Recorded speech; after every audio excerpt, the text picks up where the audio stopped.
Hey guys, it's Matt here, and today we're doing another episode of TG Tutorials. And in this episode, I'm going to teach you how to record N64 footage using your Elgato. So, first of all, let me show you exactly what you need.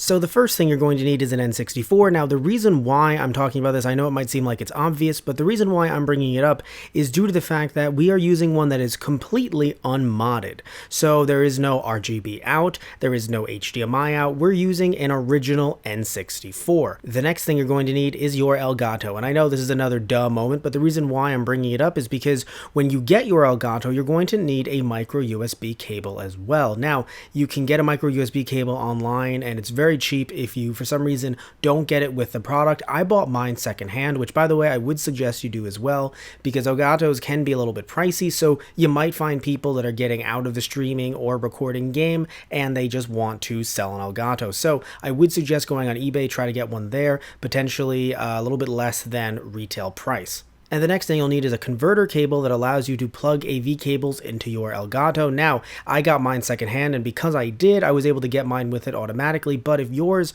doesn't come with it brand new, you could get it right off of Elgato's website. And the last thing you'll need is a pair of HDMI cables. And now that you know what you need, let me show you exactly what you need to do. So first things first, you're going to need a program that goes along with the Elgato, but thankfully it is completely free. So you can download it directly from Elgato's website like so. And after downloading and installing it, let's just click this button right here to start it up. Everything up. And if you've set everything up correctly, then your screen should look just like this. So if for some reason the gameplay footage isn't here, I would suggest clicking this button right over here and seeing if you have your settings set up correctly. So remember that because we're using the N64, when you go to Input Device, select Other. There are many other ones, obviously, but we are going for Other because it doesn't really recognize the N64 as a separate console. Go over to Composite because yes, HDMI is going out into your television or your whatever monitor you're using to display, but remember that we are still using Composite, not Component, not HDMI, or if you are using S-Video, then of course use S-Video, but for this tutorial we're using Composite. Analog audio is already chosen, so you can't mess with that. You can't obviously mess with HDMI color range. Perhaps your profile is set to one that doesn't work with your setup. That's actually a reason why I have quality all the way down to good. I could make it a bit better if we were recording this without using OBS to record the whole screen for the tutorial, but this laptop is terrible. So perhaps that is an issue. Perhaps there is some issue with either cropping or with standard definition, or stretching it or not stretching it, or converting it or not converting it.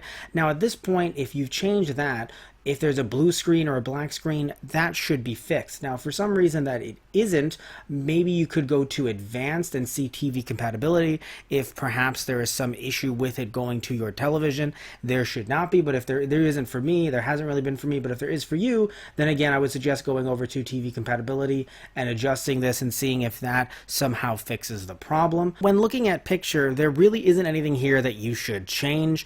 Literally everything you change will be burned into your file.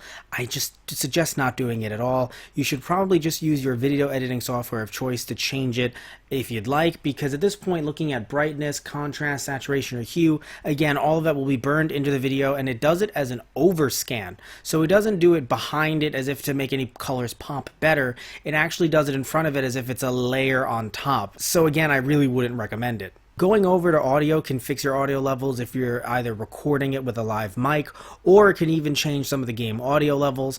I would suggest if you're just trying to record straight gameplay footage, again, just work with your audio in your video editing software of choice. So now that we've got that covered, as you can see, I can live stream through Twitch through this directly. Now, we're not really going to go over live streaming today, but you can log in to your Twitch and live stream directly through your Elgato, which is actually pretty cool. Game audio is set to 71. I prefer that, but you can either set it to 0 so you don't have any game audio in case you're worried about copyright or something like that. I would suggest, again, if you're recording straight video game footage, leave the audio on. You can always mute it in post. Always good to have it in case you want to use it for a funny clip or just to showcase how good the soundtrack is or something like that. So I would, or how terrible some of the voice acting is. So I would suggest leaving game audio on. Live commentary, again, if you want to set it up, you can click on microphone right here and pick which microphone you want to use. I'm using the Yeti for open broadcast broadcast software to record this whole thing, so not really going to need to switch that over. I don't think it'll allow me to. Now let's scroll down here because we can see that Elgato Sound Capture does install when you install the program itself, and you can also change the video title each and every time you record a new video. I don't do that because I'd rather just fix it later, especially with recording multiple stuff in a row. I don't want one thing to look like another thing or anything like that, so, you know, to be mislabeled. So I'd rather just label them all My Great Capture, My Great Game, and then fix them later. But again, your preference, you do what you'd like to do. Of course, if you're going live, you would probably want to change the tags accordingly. So going over here, as you can see, there is a giant record button. I think that one is pretty self-explanatory. You can go over here and actually snapshot stuff or screenshot stuff. Again, I would just do that through either a video player or a video editing software. Don't really need to do it here, but of course you can through the software if you'd like. And you also have the ability to disable the preview. Perhaps also remember that the preview will be delayed, so perhaps you have the preview up but you realize it's kind of slowing things down. You can just as easily disable it. You technically don't need it so long as you know that everything's being streamed okay through Twitch or through YouTube or whatever you're using. So to be fair, you don't need the preview. If it does, if it stops slowing things down, you could easily disable it. And also underneath it, as you can see, you can mute the audio. Again, that's actually, to be fair, that's not muting the game audio directly. That's really just muting your preview audio. So if you don't want to hear it through two places, but you do want the computer audio on, you can turn that off. And it's, of course, stream right here. Again, self-explanatory. And make sure to click commentary before you click stream or record if you want to record it natively.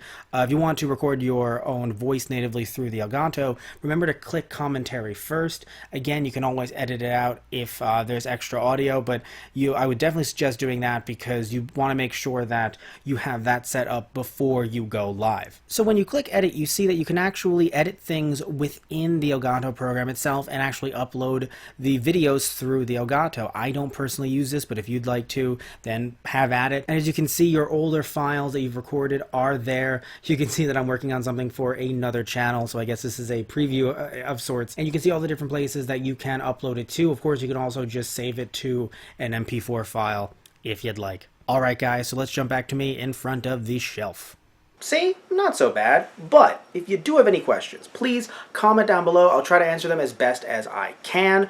And thank you all so much for tuning in as always. Please remember to like and subscribe if you like these videos. And if you don't, I mean, you can still like and subscribe anyway. I won't hold it against you. Alright?